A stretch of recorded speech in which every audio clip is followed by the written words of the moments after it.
เคราะห์ทำให้คนไทยมีบ้านข่าวดีธนาคารอาคารสงเคราะห์ออกหน่วยให้บริการนอกสถานที่ณที่ว่าการอำเภอ2ทุกวันอังคารตั้งแต่เวลา 9 นาฬิกาถึง 15 นาฬิกา 30 นาทีและณที่ว่าการอำเภอวังชิ้นและที่ว่าการอำเภอหลองทุกวันพุธตั้งแต่เวลา 9 นาฬิกาถึง 15 นาฬิกา 30 นาทีธนาคารอาคารสงเคราะห์ทำให้คนไทยมีบ้านติดต่อธนาคารอาคารสงเคราะห์สาขาแพร่โทร 054-621-490-5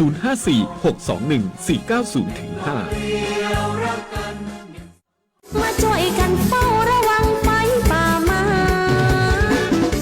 ผู้กอว่าภาคเหนือมีพื้นที่เผาซ้ำซากสูงถึง10 ล้านไร่กว่า 90% ของไฟป่ามาจากฝีมือมนุษย์ตีเผาเพื่อหาเห็ดของป่าและการเผาเศษซากพืชหลังการเก็บเกี่ยวบ่ว่าจะเป็นต่อสั่งข้าวโพดเลี้ยงสัตว์หรือนาข้าวฝุ่นควันจากการเผาคือ PM 2.5 ภัยเงียบติยะฮืออายุสั้นลงถึง1 ปีจากทั้งปอดอุดกันมะเร็งหัวใจล้มเหลวและสมองเสื่อมวร่วมใจคนไทยหยุดเผาคืนลมหายใจสะอาดให้ลูกหลานกับโครงการจัดยะนโยบายการเปลี่ยนแปลงการใช้ประโยชน์ที่ดินเพื่อบริหารจัดการ PM 2.5 สนับสนุนโดยวช.สำนักงานการวิจัยแห่งชาติช่วยกันรักษาบางส่วนให้นาบ่ฮือไฟป่ามันเข้าขบวนยาวแต่เราเข้ามาทั้งอำเภอวิทยุแห่งประเทศไทยจังหวัดแพร่ FM 91 เมกะเฮิรตซ์ ให้ความรู้คู่ความสุข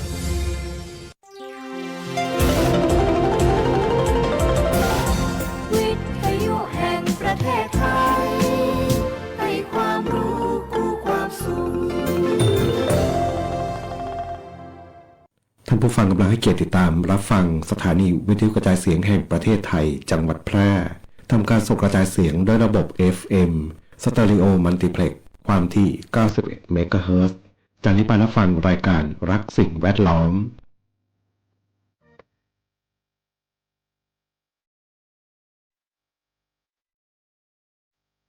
ธรรมชาติสร้างฝนมีมา2 มือให้มากับคนเราทุกคน เอาไว้คอยประคองป้องกันไว้ดูแลให้โลกยังคงมีเราทุกคนได้อยู่อาศัยรวมกันมาอยู่กันแสนล้านคนลงมือทำละมือช่วยกันถ้าเรายังเห็นคุณค่าในเมื่อเราเป็นคนทั้งทีช่วยกันทำให้ดีกว่ารวมใจเข้ามาคอยรักษาโลกเราไว้ให้โลกเราสวยพวกเรามาช่วยกันรับรู้ด้วยกันแล้วทำให้โลกนี้สดใสอยากให้โลกน่าอยู่กว่านี้เป็นโลกที่เราฝันใฝ่จะสวยอย่างไรเป็นไปได้ด้วยมือของเรา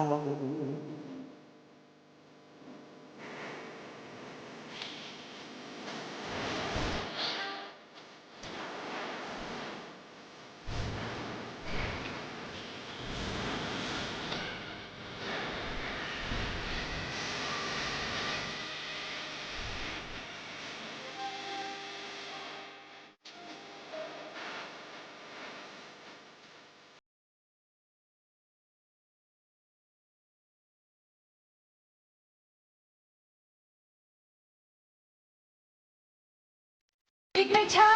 ไม่นานเราเองคงต้องไปแต่มันก็ยังมีโลกใบเก่ายังต้องมีล้านคนก็มาอยู่ที่นี่แทนเราคือเด็กของเราเด็กที่เขาไม่เรียนสายให้โลกเราสวยพวกเรามาช่วยกันรับรู้ด้วยกันแล้วทำให้โลกนี้สดใสอยากให้โลกน่าอยู่กว่านี้เป็นโลกที่เราฝันใฝ่จะสวยอย่างไรเป็นไปได้ด้วยมือของเราอยู่ที่มือของเราที่จะทำ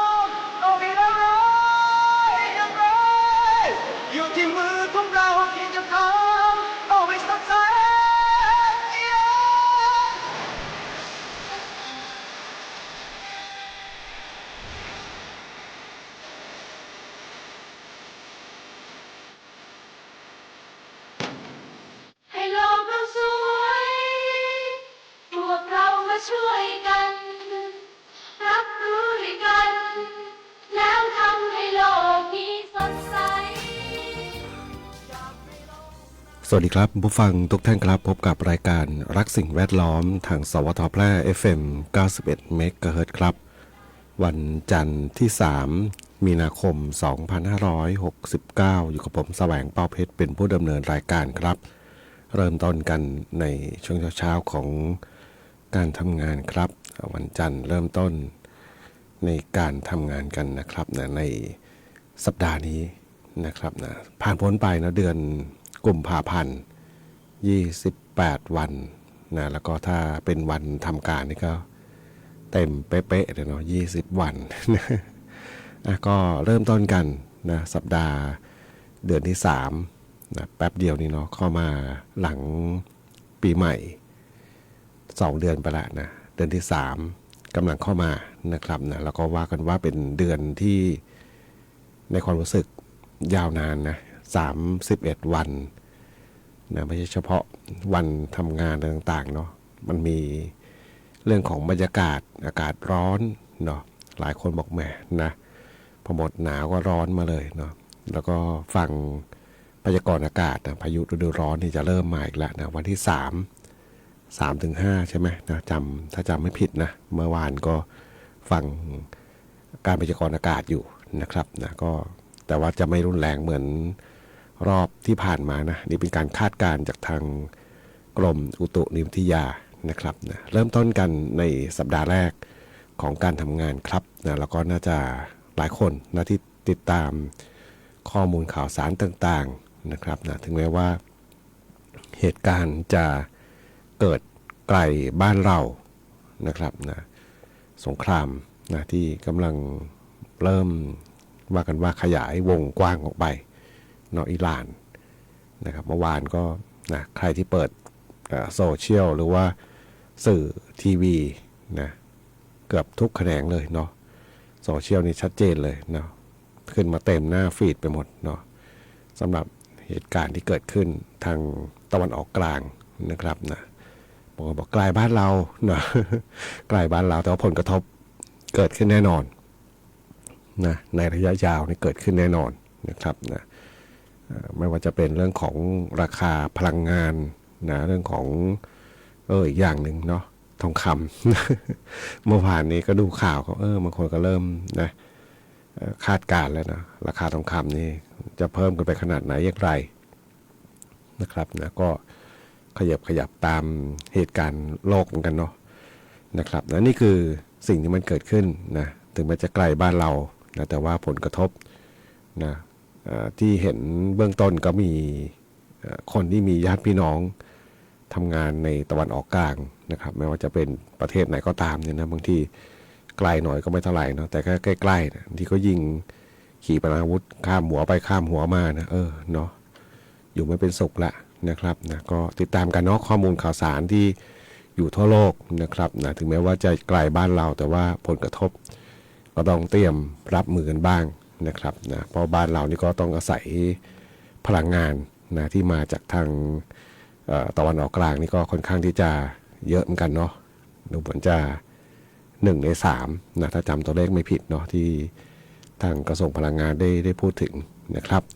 วันนี้พบกันกับเรื่องราวของสิ่งแวดล้อมนะครับนะอันนี้ใกล้ตัวเนาะเป็นสิ่งที่อยู่ใกล้ตัวเรานะ PM 2.5นะมีบ้างไม่มีบ้างใกล้ตัวเรา แต่ก็ต้องพูดนะครับต้องพูดถึงเพราะว่ามันผลกระทบโดยตรงกับร่างกายของเรานะครับเดี๋ยวช่วงหน้าจะได้มาพูดคุยกันกับช่วงเวลาของรายการรักสิ่งแวดล้อมทางสวทแพร่ FM 91 เมกะเฮิรตซ์ครับ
คุณกำลังฟังรายการรักสิ่งแวดล้อมพบกันทุกวันจันทร์ถึงวันศุกร์เวลา 9:10 นาทีถึง 10 นาฬิกาทางสถานีวิทยุกระจายเสียงแห่งประเทศไทยจังหวัดแพร่ FM 91 เมกะเฮิรตซ์พร้อมสวทกลุ่มจังหวัดภาคเหนือตอนบน 2 ถิ่นฟ้าล้านนาตะวันออก โลกเราสวยพวกเรามาช่วยกัน รับรู้ด้วยกัน แล้วทำให้โลกนี้สดใส อยากให้โลกน่าอยู่กว่านี้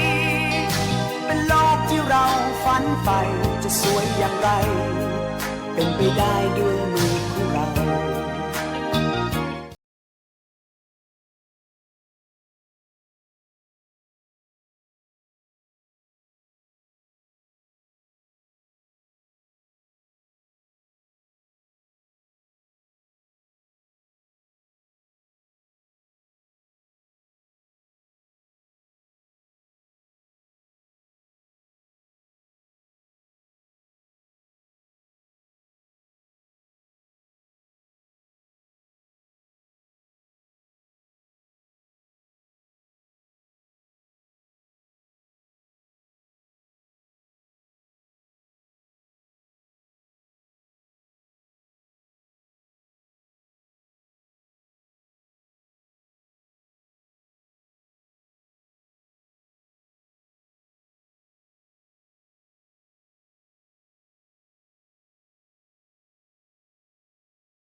งานเพลงลมพัดใจเพของคุณเจลลี่เมฆวัฒนาครับนะฟัง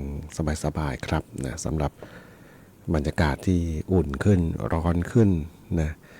แต่ว่าเมื่อคืนนะดูเหมือนอากาศจะเย็นลงมาเย็นพอเย็นลงมาบ้างเนาะเนื่องจากความกดอากาศสูงที่ลงมานะครับนะก็จะส่งผลโดยทั่วๆไปก็จะเป็นโซนภาคตะวันออกก่อนนะอีสานตอนบนแล้วก็ค่อยๆเคลื่อนเข้ามาทางภาคเหนือนะครับนะเคลื่อนขึ้นมาทางภาคเหนือมีอะไรบ้างล่ะมีเรื่องของพายุฤดูร้อนที่อาจจะเกิดขึ้นนะลูกเห็บตกบ้างบางพื้นที่นะครับนะปีนี้เขาก็นะไม่ใช่ปีนี้ที่เดือนนี้เนาะคาดการเนี่ยในวันพรุ่งนี้ 3-5 นะครับนะก็จะอาจจะมีนะพายุฤดูร้อนเกิดขึ้นนะแต่เขาบอกว่าจะไม่รุนแรงเท่ากับในรอบที่ผ่านมาเนาะนะครับนะก็มีฝนตกมาบ้างก็ดีเนาะช่วยดับฝุ่นดับควันไฟดับอะไรหลายอย่างลงไปให้ชะลอความแห้งแล้งได้นะครับนะเรื่องของฝุ่นละอองนะวันนี้เปิดเว็บไซต์ Air4 ไทยนะครับวัดคุณภาพอากาศนะมีหลายเว็บนะมีหลายเพจหลายแอปมีแต่ว่า Air4 ไทยเนี่ยก็จะเป็นจุดที่วัดคุณภาพอากาศถ้าถามว่ามันละเอียดไหมไม่ก็บอกว่าไม่ละเอียดนะ มันจะมีบางเว็บไซต์บางข้อมูลบางหน่วยงานที่เขาที่ตั้งจุดวัดนะตามรพสต.เนาะก็จะอันนั้นจะละเอียดหน่อยเนาะจะบอกพิกัดในใกล้ๆตัวเราเลยเนาะแต่ว่าอันนี้ก็ถือว่า ถึงมันจะหยาบแต่ว่ามันก็ส่งผลในบางอย่างให้เห็นเนาะจุดที่เขาวัดอยู่เนี่ยเพียงแค่จุดเดียวเนี่ยมันก็เห็นแล้วว่าอากาศแย่มากเนาะตอนนี้อย่างที่เคยพูดบ่อยๆคือภาคเหนือเราเนี่ยนะเวลาถึงช่วงเนี้ยนะหลังหมดหนาวบางทียังไม่หมดดีอะเนาะปัญหาฝุ่นละออง PM 2.5นะประเดประดังเข้ามาแล้วก็มันไม่ไปไหนนะมันอยู่กับเรานานนะนานกว่าทุกภาคนะภาคเหนือเนี่ยนะมันแย่ที่สุดนี่แหละนะช่วงเดียวนี่แหละนะภาคเหนือเนี่ยนะเวลาอื่นค่อนข้างดีนะหมายถึงว่าอากาศหนาวนะช่วงหนาวก็ดีนะเพราะว่าภาคเหนือเนี่ยมีภูมิประเทศที่เป็นภูเขาบ้านเรือนก็อยู่ในแอ่งกระทะนะเป็นแบบเนี้ยเนาะอากาศหน้าหนาวก็จะดีหน่อยเนาะหน้าฝนระยะหลังมันเริ่มไม่ค่อยดีเท่าไหร่ละเนาะฝนมาปี2 ปีแล้วเป็นไงเนาะเห็นเลยนะว่าป่าตามดอยที่มันน้อยลงเนี่ยนะก็ส่งผลให้น้ำป่านะไหลลงมาอย่างรวดเร็วนะลืมล่ำลงแม่น้ำนะแต่ว่าก่อนมันจะลงแม่น้ำมันผ่านไปบ้างเสียหายไปหมดเนาะนี่คือสิ่งที่มันเกิดขึ้นจากสิ่งแวดล้อมที่มันสูญเสียไปนะจากการทำลายนะครับนะยังไม่นับรวมไอ้เจ้า PM 2.5 ที่มันเพิ่มขึ้นแล้วก็ส่งผลกระทบกับร่างกายเรานะครับเหมือนกับมันเจ็บป่วยค่อยๆเป็นค่อยไปสิ่งเหล่านี้แหละมันจะทำให้เราไม่รู้ตัวเนาะการเจ็บป่วยในภายหลังนะครับซึ่งข้อมูลเหล่านี้นะเมื่อทางหน่วยงานที่เกี่ยวข้องโดยทางสถาบันวิจัยวิทยาศาสตร์และเทคโนโลยีแห่งประเทศไทยนะตัวย่อววนะเดี๋ยวคงได้ยินบ่อยขึ้นนะเพราะว่ามีทั้งสปอตมีทั้งข้อมูลข่าวสารที่จัดรายการอยู่นะครับเขาบอกว่าทุกปีเมื่อเข้าสู่ฤดูแล้งเนี่ยหลายพื้นที่ในภาคเหนือของเราจะเริ่มมีปัญหาหมอกควันและฝุ่น PM 2.5 นะบอกว่ามันกลับมาอีกแล้วนะมันมาอีกแล้ว บอกปัญหาเนี้ยนะไม่ได้เป็นแค่เรื่องของสภาพอากาศแต่ว่าส่งผลกระทบต่อคุณภาพชีวิตและสุขภาพของเราทุกคนโดยตรงนะครับนะซึ่งข้อมูลดีๆจากทางววหรือว่าสถาบันวิจัยวิทยาศาสตร์และเทคโนโลยีแห่งประเทศไทยเนี่ยนะเขาได้บอกว่าได้รับการสนับสนุนนะจากสำนักงานการวิจัยแห่งชาติหรือว่าวช.ภายใต้โครงการการจัดทำนโยบายการเปลี่ยนแปลงการใช้ประโยชน์ที่ดินเพื่อบริหารจัดการ PM 2.5 นะครับนะบอกว่าทางภาคเหนือเนี่ยสาเหตุอันดับหนึ่งของภาคเหนือที่เกิด PM 2.5 ก็คือไฟป่านะมากกว่า 90% เนี่ยมาจากการเผาเพื่อหาของป่านะไม่ว่าจะเป็นเห็ดป่าหรือว่าผักหวานซึ่งเขาก็บอกว่าเป็นความเชื่อที่ผิดนะผักหวานเนี่ยนะก็หลายคนก็ยืนยันเนาะมันผิดนะแต่ก็ยังทำ แต่ก็ยังทำ เพราะเขามีคนที่เขาปลูกผักหวานขายนะบ้านเราก็ดูเหมือนจะมีหลายที่นะเคยมาออกรายการที่สวทเนาะทาง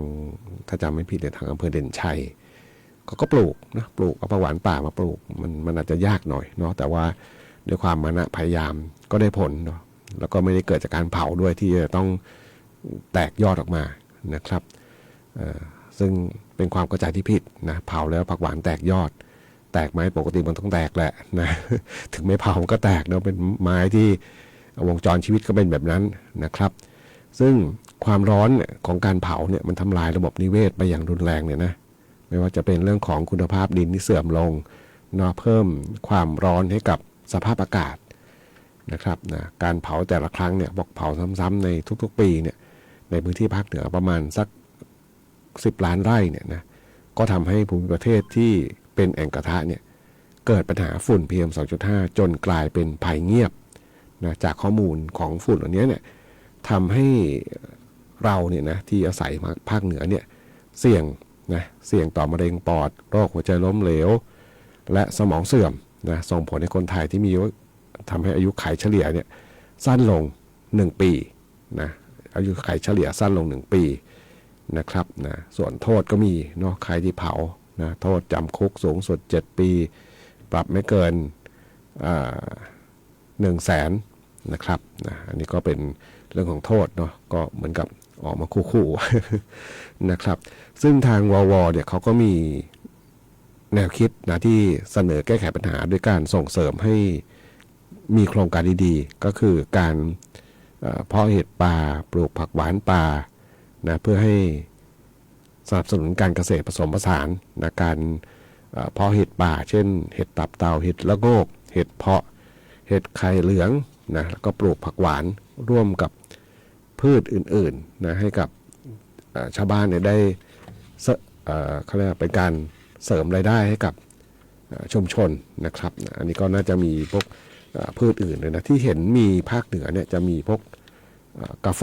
นะถ้าจำไม่ผิดนะพวกกาแฟพวกพืชอื่นที่ต้องคือมันเป็นการปลูกแบบผสมผสานนะครับไม่ใช่พืชเชิงเดี่ยวนะครับอันนี้เป็นข้อมูลที่หลายครั้งนะจัดรายการแล้วก็มีทางเกษตรเองมีหลายหน่วยงานที่เขาพูดถึงเรื่องนี้เหมือนกันก็คือพยายามให้ปลูกพืชแบบผสมผสานจะได้ไม่ต้องไปเผาป่านั่นเองนะครับแล้วก็การสนับสนุนให้ใช้วัสดุเหลือทิ้งนะเช่นการผลิตปุ๋ยอินทรีย์นะช่วยเกษตรกรให้ลดการเผาลงนะนำวัสดุที่เหลือทิ้งทางการเกษตรเช่นพืชสังข้าวโพดฟางข้าวนะแล้วก็มูลสัตว์นำมาแปรรูปเปลี่ยนเป็นปุ๋ยหมักนะเป็นการปรับสภาพดินแล้วก็ปุ๋ยอินทรีย์ให้มีคุณภาพที่ดีขึ้นนะครับนะแล้วก็ส่งเสริมให้คือทำปุ๋ยเนี่ยมันก็ลดต้นทุนค่าใช้จ่ายนะครับนะลดต้นทุนลดค่าใช้จ่ายที่จะต้องไปซื้อปุ๋ยเคมีนะครับนะแล้วก็เป็นการจัดการขยะในครัวเรือนขยะชุมชนแล้วก็ลดการเผานะครับนะทำให้ได้ปุ๋ยอินทรีย์ปุ๋ยหมักที่คืนธาตุอาหารสู่ดินลด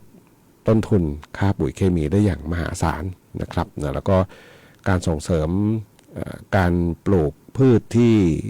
เราไม่ต้องไปเผาป่าเนี่ยอย่างเช่นการเพาะเห็ดป่าเองนะการปลูกผักหวานให้ถูกวิธีโดยไม่ต้องใช้ไฟกระตุ้นแล้วก็จะช่วยลดฝุ่นได้นะครับนะก็ต้องช่วยกันเนาะมาร่วมกันหยุดเผาป่านะครับวันนี้ข้อมูลต่างๆเนี่ยมันชัดเจนแล้วล่ะว่าภาคเหนือเราเนี่ยปัญหาหลักๆก็คือการเผาป่านั่นเองเนาะนะครับนะวันนี้ดูแอร์โฟไทยนะบอกน่าเป็นห่วงนะครับดูข้อมูลจากแอร์โฟไทยเนี่ยตั้งแต่จังหวัดอะไรนะประมาณพิษณุโลกขึ้นมานะพิษณุโลกไปจนถึงเชียงรายนะครับนะคุณภาพอากาศมันแย่มากเลยเนาะนะครับนะ100 กว่าถึงกันแล้วนะมีจุดสีเหลืองไม่กี่จุดแล้วนะสีฟ้ามีจุดเดียวที่ไหนเนี่ยนะที่จองคำแม่ฮ่องสอนนะครับนะก็นี่คือคุณภาพอากาศทางบ้านเรานะครับก็ต้องช่วยลดการเผาลงเนาะแล้วก็พยายามนะอะไรต่างๆที่มันเราพูดกันปากต่อปากซะมากกว่านะไม่เผาไม่มีเห็ดไม่โน่นไม่นี่ไม่นั่นนะ ต้องเปลี่ยนวิธีคิดใหม่แล้วล่ะนะมันทำลายคุณภาพชีวิตเราหายไปอย่างเยอะเลยนะครับ ไปฟังผลงานเพลงกันต่อครับนะครับงานเพลงที่ท่านผู้ฟังถามถึงเข้ามาจากไหนจากทิดโอ๊ตเนาะเห็นคอมเมนต์อยู่กับงานเพลงคว้าได้เลยของหนุ่มสกลครับ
ประกาศ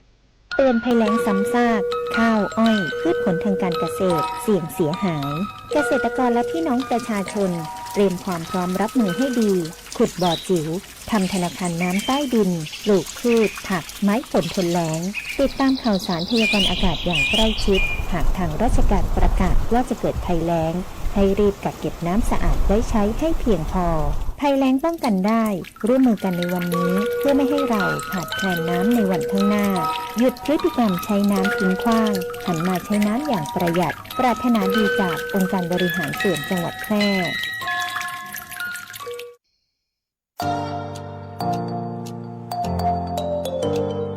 ถ้าคุณกำลังถามตัวเองว่าเรียนอะไรดีที่จบแล้วมีงานทำจริงเรียนอะไรที่ต่อยอดชีวิตได้ไกลกว่าห้องเรียนหยุดคิดไว้ตรงนี้เพราะคำตอบอยู่ที่วิทยาลัยอาชีวศึกษาแพร่ที่นี่เราไม่ได้สอนแค่ให้รู้แต่สอนให้ทำเป็นทำจริงและทำได้ในโลกอาชีพเปิดรับสมัครนักศึกษาใหม่ปีการศึกษา 2569 สำหรับผู้จบม. 3 ม. 6 และปวช. 3 ครบทุกสายที่ตลาดต้องการ ทั้งการบัญชี การตลาด การจัดการสำนักงานดิจิทัล การจัดการโลจิสติกส์และซัพพลายเส้นคหกรรมศาสตร์อาหารและโภชนาการแฟชั่นสิ่งทอดิจิทัลกราฟิกวิจิตรศิลป์การโรงแรมการท่องเที่ยวเทคโนโลยีธุรกิจดิจิทัลและเทคโนโลยีสารสนเทศเรียนได้ตั้งแต่ปวช ปวส จนถึงระดับปริญญาตรีระบบปกติและทวิภาคีเรียนไปทำงานไปมีรายได้ระหว่างเรียนที่สำคัญเรามีสถานประกอบการชั้นนำรองรับการฝึกจริงและมีทุนการศึกษาอีกมากมายรอคุณอยู่อยากมีอาชีพอยากมีอนาคตที่จับต้องได้เริ่มต้นวันนี้ที่วิทยาลัยอาชีวศึกษาแพร่เตรียมชีวิตจริงให้พร้อมสู่โลกอาชีพเรียนจริงทำได้จริงมีงานรองรับเพราะความสำเร็จที่ยิ่งใหญ่เกิดขึ้นได้ที่วิทยาลัยอาชีวศึกษาแพร่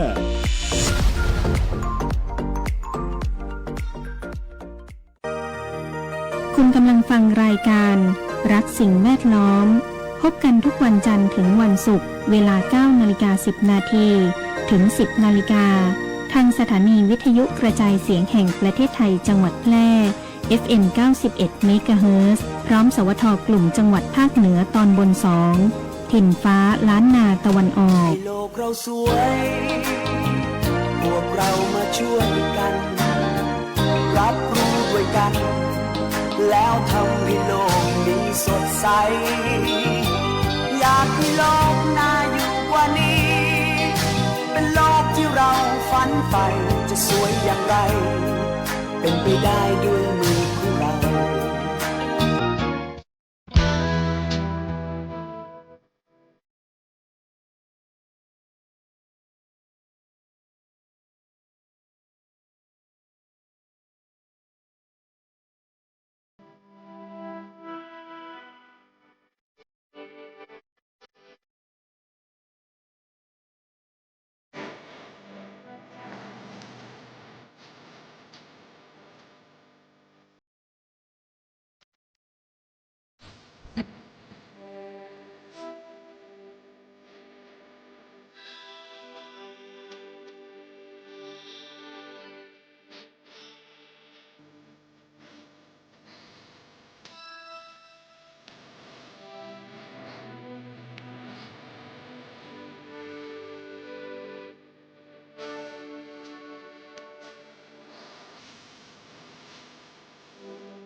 9 นาฬิกา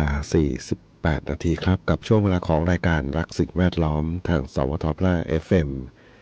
91 เมกะเฮิรตซ์ครับพบกันทุกวันจันทร์ถึงวันศุกร์ครับหลังจากรับฟังข่าว 9 นาฬิกาถึงเวลา 10 นาฬิกาครับสัปดาห์ที่แล้วนี่ก็หายหน้าหายตากันไปบ้างนะวัน 2 วันเนาะพอดีมีภารกิจนะเรื่องของงานนะของทางวัดพระธาตุช่อแฮนะเรื่องของการประชุมบ้างนะก็บางทีก็กระท่อนกระแท่นไปบ้างเนาะ แต่ว่าจากนี้ไปก็น่าจะเต็มที่เนาะสำหรับในการจัดรายการผลิตการตรงนี้ให้กับท่านผู้ฟังได้ติดตามรับฟังกันครับนะแล้วก็เรื่องราวข่าวสารดีๆโดยเฉพาะการแก้ไขปัญหาฝุ่นละออง PM 2.5 นะครับหลายครั้งนะที่เรามักพูดติดปากบอกว่ามันก็มีอยู่แล้วนะไฟป่ามีอยู่แล้วไม่มีอ่ะนะถ้าดูสถิติเก่าๆข้อมูลเก่าๆหลายๆ10 ปีเนี่ยมันไม่ได้มีมากมายขนาดนี้เนาะนะครับต้นไม้ป่าไม้ตามภูเขามันก็ไม่ได้หดหายไปมากขนาดนี้มันมีนะมันมีเยอะกว่านี้นะครับแล้วก็เป็นที่แน่ชัดว่าการรุกพื้นที่เข้าไปทำมาหากินนะโดยอ้างมักส่วนใหญ่มาอ้างว่าจนเนาะจอจานนอหนูเนี่ยจนชาวบ้านประชาชนอ้างอย่างนี้นะแล้วก็เข้าไปทำกินนะลุกคืบเข้าไปโดยเฉพาะการปลูกพืชที่เป็นพืชเชิงเดี่ยวทั้งหลายนะครับนี่ข้อมูลที่หลายหน่วยงานที่บอกมันไม่ถูกต้องเนาะการจะอยู่กับป่าก็ต้องให้ป่ายังได้อยู่เนาะยังได้มีอยู่นะไม่ใช่ล้มป่าให้หมดแล้วก็ปลูกพืชอย่างอื่นก็ไปแทนนะครับแล้วก็เป็นข้อมูลว่าพืชเชิงเดี่ยวเนี่ยนะไม่ใช่แค่ทำลายสิ่งแวดล้อมทำลายตัวเราด้วยเนาะเคยดูรายการกบนอกกะลานะเขาไปถ่ายทำเรื่องของปลูกกระหล่ำนะกระหล่ำปลีเนี่ยที่ภูทับเบิกนะครับเป็นชาวเขาเนาะลุกพื้นที่ป่านะครับป่ามันเคยมีนะแต่ว่าลุกพื้นที่ป่าแล้วก็ปลูกพืชเชิงเดี่ยวอะไรเงี้ยเนาะใหม่ๆเขาบอกมันที่เขาสัมภาษณ์เนี่ยเขาไม่ได้พูดเองนะหมายถึงว่าสัมภาษณ์ชาวบ้านสัมภาษณ์เกษตรกรที่ทำใหม่ๆมันดินดีเนาะลุกพื้นที่ใบใหม่ๆเนี่ยดินมันดีก็ปลูกแล้วมันไม่ต้องลงปุ๋ยลงยามากไม่ต้องเปลืองปุ๋ยสารเคมียาฆ่าแมลงแต่พอดินมันจืดลงดินมันหมดแร่ธาตุนะแมลงอื่นอาจจะมากขึ้นนะผลตามมาต้องใช้ยาฆ่าแมลงใช้ปุ๋ยเพิ่มขึ้นแล้วใครได้รับผลกระทบนะอันดับแรกตัวเกษตรกรนั่นแหละนะทั้งสารเคมีทั้งอะไรต่างๆที่อยู่ใกล้ตัวเนาะแล้วก็ผลกระทบมันไม่ใช่เกิดแป๊บเดียวมันเกิดนานแล้วก็ลามลงมาถึงคนผู้บริโภคทั้งสิ่งแวดล้อมอื่นตามมาอีกเยอะเนาะอันนี้คือสิ่งที่เชื่อว่าหลายคนก็รู้นะแล้วก็รู้วิธีแก้ปัญหาด้วยนะแต่จะทำไม่ทำนะจะเอาแบบง่ายๆกันหรือยังไรเนาะหรือว่าต้องรอให้มันหมดแล้วก็พอถึงหมดหน้าหนาวยังมันจะหมดดีก็เจอฝุ่นแบบนี้นะครับนะก็ต้องช่วยกันแก้ไขปัญหานะแนวทางมีเยอะนะมีแต่ว่าบางคนก็ด้วยความเอาสบายเขาว่านะเอาง่ายไว้ก่อนเนาะแล้วก็ทำให้ปัญหาเราเนี่ยมันเกิดมาแล้วก็ถ้าจะว่าตามหลักศาสนาเนาะก็บอกกฎแห่งกรรมเนาะนะครับนะก็คือวันหนึ่งนะมันก็ย้อนกลับมาหาเรานี่แหละเนาะสารเคมีบ้างฝุ่นละอองต่างๆมันก็กลับมาทำลายชีวิตเราอะนะครับนะก็ต้องช่วยกันเนาะนะครับนะสำหรับในการที่จะลดพื้นที่การเผาลงนะลด PM 2.5 ให้ได้นะครับไปฟังผลงานเพลงกันต่อครับกับช่วงเวลาของรายการรักสิ่งแวดล้อมทางสวทแพร่ FM 91 เมกะเฮิรตซ์ครับ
9 นาฬิกา 57 นาทีครับกับช่วงเวลาของรายการรักสิ่งแวดล้อมทางสวทแพร่ FM 91 เมกะเฮิรตซ์ครับในงานเพลงของคุณแอดคาราบาวครับกบฏศาสนานะถ้าเราสำนึกรักกันนะมนุษย์ก็เนาะเป็นสิ่งมีชีวิตนะเหมือนกันนะบางคนเขียนคอมเมนต์มาบอกนะที่แย่ที่สุดในโลกนี้ก็คือมนุษย์นี่แหละนะโหดร้ายกันจริงๆนะโหดร้ายมากเนาะลบลาฆ่าฟันกันแล้วก็นะสิ่งที่เราเห็นก็อยู่นะครับเคยอ่านข้อมูลบางข้อมูลนะสงครามที่เกิดขึ้นในยูเครนเนาะนานละหลายปีนะ 4-5 ปีมาแล้วนี่นะ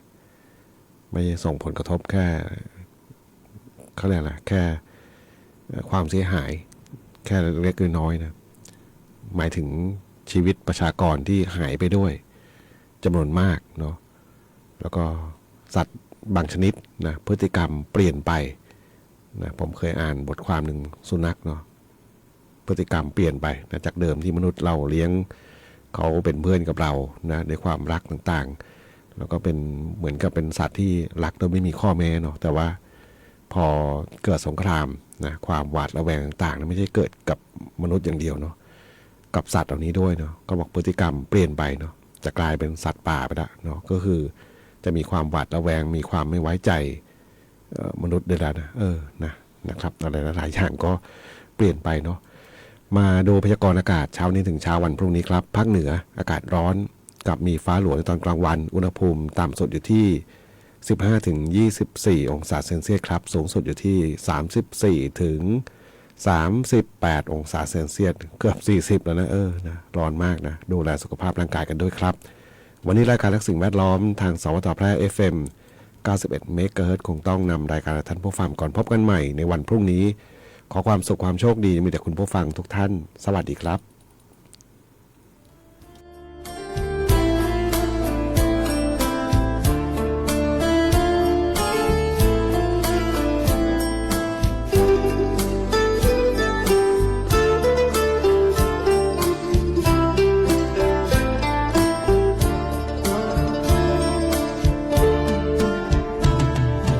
ลมโบกโชยโปรยผิวพัดพาหัวใจล่องลอยไปตาม